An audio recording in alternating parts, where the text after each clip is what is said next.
కూడా వెళ్దామని నేను వెళ్ళాను జగన్ గారి దగ్గరికి, కానీ అక్కడ నాకు అవకాశం దొరకలేదు. సో ఆమె నేను న్యాయ పోరాటం నేను చేస్తాను, నేను కంటిన్యూ చేస్తాను. ఒక ఆడపిల్లని ఇలా చేయకూడదు.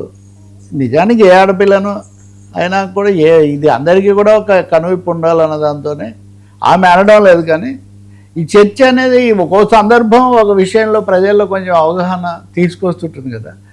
కాబట్టి వీటన్నిటికీ నేను జోగి రమేష్ రాజకీయ కక్ష సాధింపు, నేను విషయం క్లియర్గా చెప్పాను. రాజకీయ కక్ష సాధింపు చేస్తున్నారు, నా కుటుంబంలో వివాదాన్ని పెంచుతున్నారు అని ఆయన ప్రత్యారోపణ చేయటం తప్ప అసలు విషయం అనేది సరే అది మీరు చెప్పలేదు దాటేశారని అనుకున్నప్పటికీ కూడా మామూలు వివాదంలాగా చూపిస్తున్నారు. కానీ వివాదంలో మీ పాత్ర చాలా ఏకపక్షంగా వేధింపులతో సత్యాన్ని తొక్కి పట్టడంతో ఉందనేది ఆమె మీడియా ముందు చెప్తున్నారు. మీకు అందరికీ కూడా ఆడపిల్లలు ఉన్నారు కదా, మీరందరూ కూడా ఇట్లాంటి పరిస్థితి వస్తే ఎవరైనా కానీ ఎలా చెప్పుకుంటారు, ఎలా జరుగుతుంది అని దీనికి మళ్ళీ రాజకీయం పులుముతున్నారని.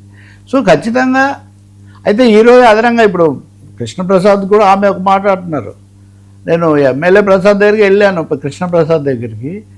ఆయన మీ అన్నయ్యని కూడా పిలిపించారు, వెంకటేశ్వర్లు అని ఆయన పేరు, పిలిపించి మీ తమ్ముడు ఇంట్లో ఇదంతా జరుగుతుంది మీరు పరిష్కారం చేయండి, కొంచెం ఇంటి పెద్దగా ఇట్లాంటివి. ఆయన అయితే నిజానికి వివాదం వద్దు, ఇది ఎలాగో పరిష్కారం చేసుకోవడం మంచిదన్న పద్ధతిలో మధ్యవర్తిత్వంతో పరిష్కారం చేయడానికి ఆయన ప్రయత్నించారు. కానీ పెంచే ప్రయత్నం ఆయన ఏమీ చేయలేదు. మొదట కష్టం అవుతుంది కదా అని ఇట్లాంటివే చెప్పారని ఒక విధంగా ఆమె చెప్పేవి ఒక బాధితురాలు అక్కడ అనుభవించిన వీటన్నిటిని చెప్తున్నట్టు చాలా స్పష్టంగా కనిపిస్తుంది. ఇంకా మళ్ళీ వీళ్ళ వెర్షన్ ఏం చేస్తారు అనేది ఒకటైతే కోర్టు ముందు కూడా ఉంది, మీరు ఇదేంటి చేయబట్టి నేను కోర్టును కూడా ఆశ్రయించానని. ఇప్పుడు నిన్న ఆయన చెప్పేది ఏంటి, మేము ఇప్పుడు విడాకుల పిటిషన్ వేశామని తెలిసి ఆమె ఇప్పుడు ఇవన్నీ తీసుకొచ్చారని ఆయన చెప్పారు.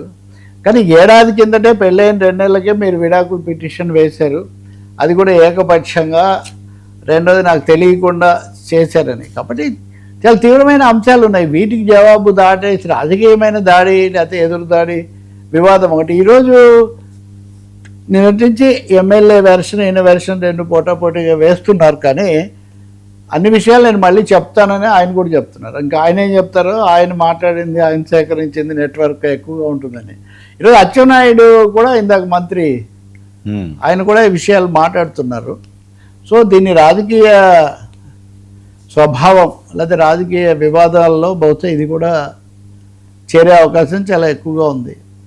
మీరు అన్ని కుటుంబాల సమస్యలు ఎందుకు ఇలా అవుతున్నాయి, ఇదంటే నిజంగా దురదృష్టకరమైంది. రాజకీయాలకు పరిమితం కాకుండా ఒకవేళ నిజంగా ఏదైనా సమస్యలు ఉన్న తప్పులు చేస్తున్నా వాటిని దిద్దుకొని తొందరగా బయటపడే బదులు ఇంకోటి కూడా ఉంది. ఇదంతా జరిగింది ఎప్పుడు 2025లో అధికారంలో ఉన్నప్పుడు కాదు,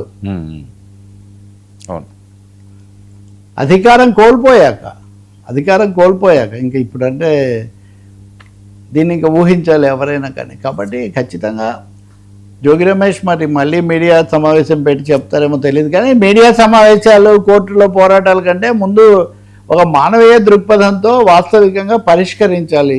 దేన్ని ఈ రోజుల్లో ఎవరు దేన్ని దాటేయగలిగిన పరిస్థితి లేదండి. అంటే మామూలు వాళ్ళు కూడా అన్ని సాక్ష్యాధారాలు, వీడియోలు, లింకులు అన్నీ చూపిస్తున్నారు. కాబట్టి ఇప్పుడు నేను ఒక 3-4 ప్రశ్నలు చెప్పాను. ఖచ్చితంగా 1 చెప్పకుండా సమాచారం తెలిసి కూడా చేయటము, ఉండగానే విడాకులకు వెళ్ళటము, మతం కోణంలో కూడా సత్యాన్ని తొక్కిపట్టారు అనేటటువంటి ఆరోపణ, వీటన్నిటికి కూడా జవాబు చెప్పాల్సి దృష్టికి వచ్చినా కానీ పరిష్కరించకపోవటం.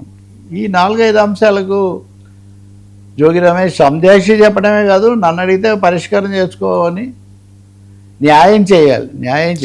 అంతకంటే ఇంకా ఎందుకంటే కొన్ని ఘటనలు కొన్ని సందర్భాలు చూస్తున్నాము, ఇలాంటివి కొంచెం బాధాకరమైన పద్ధతిలో పరిష్కారం కావడం, దురదృష్టకరమైన మలుపులు తిరగటం, ఇవి ఎవరికి మంచిది కాదు, ఏ కుటుంబానికి ఎవరికి కూడా. రాజకీయాలు ఈరోజు మొదలవలేదు, ఈరోజు అయిపోవు.